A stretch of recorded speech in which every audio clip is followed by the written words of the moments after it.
ஏன்னா அவங்க கடந்த 40 ஆண்டுகளாக வந்து அதில் இருக்கிறாங்க. ஒரு 40 ஆண்டு கால ஆட்சியை வந்து நீங்கள் அடித்து இது பண்ணி கொண்டு வர முடியாது. ஈராக்கில் என்ன ஆச்சு? ஈராக்கில் நடந்த விஷயங்கள் நம்ம எல்லாத்துக்குமே தெரியும். ஏற்கனவே வெப்பன்ஸ் ஆஃப் மாஸ் டிஸ்ட்ரக்ஷன் இருந்துச்சுன்னு தான் உள்ளே போனாங்க. அந்த அணு ஆயுதங்கள் இருந்துதான் இல்லை. காமிக்க முடிஞ்சதா? காமிக்க முடியல. சதாம் ஹுசேன் நல்லவராக கெட்டவராங்கிற விவாதத்துக்கு அப்புறம் போவோம் நம்ம. ஆனால் சொல்லி என்னன்னு சொல்லி உள்ளே போகிறாங்க. அப்போ இவரை கொல்றதுக்கு ஒரு வழிமுறை வந்து ஆயுதங்கள் இருக்குது. அதை வந்து பயன்படுத்தி உள்ளே போகிறாங்க. இதை எந்த வகைத்திலையுமே நம்ம நியாயப்படுத்த முடியாது. இப்போ அமெரிக்கா அப்படிங்கிற வெனிசுலாக்குள்ளேயும் அப்படி தானே போனாங்க. அந்த மக்களுக்கு திருப்தி இல்லை, அதனால போய் நான் கைது செய்யணும்னு சொல்லி தான் உள்ள போனேன். அப்படின்னு பார்த்தா உலகத்தில் இருக்கக்கூடிய சீனாவுக்கு போயிடுவாங்க. அந்த மாதிரி சீனாவுக்கு போக சொல்லுங்களேன், நார்த் கொரியாவுக்கு போக சொல்லுங்களேன். அங்கேயும் மக்களுக்கு பிடிக்காத ஆட்சி நடக்குது. நார்த் கொரியாவுக்கு போக சொல்லுங்களேன் பார்ப்போம். ஏன் சவுதி அரேபியாலே நடக்கலையா? ஒரு ஜேர்னலிஸ்ட்டை வந்து என்ன பண்ணாங்க சவுதி அரேபியாவில்? போய் இன்டர்வியூ பண்ணிட்டு வந்த ஜேர்னலிஸ்ட்டை காணவே.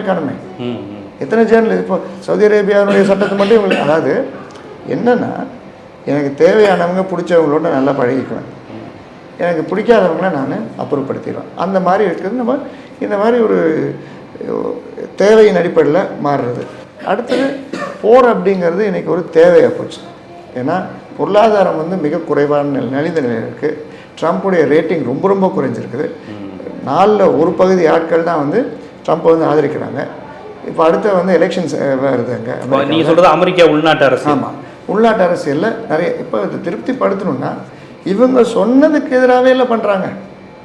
இப்போ மாகான்னு சொன்னாங்க, நாங்கள் ஒரு போரை கூட நாங்கள் துவக்க மாட்டோம்னு சொன்னாங்க.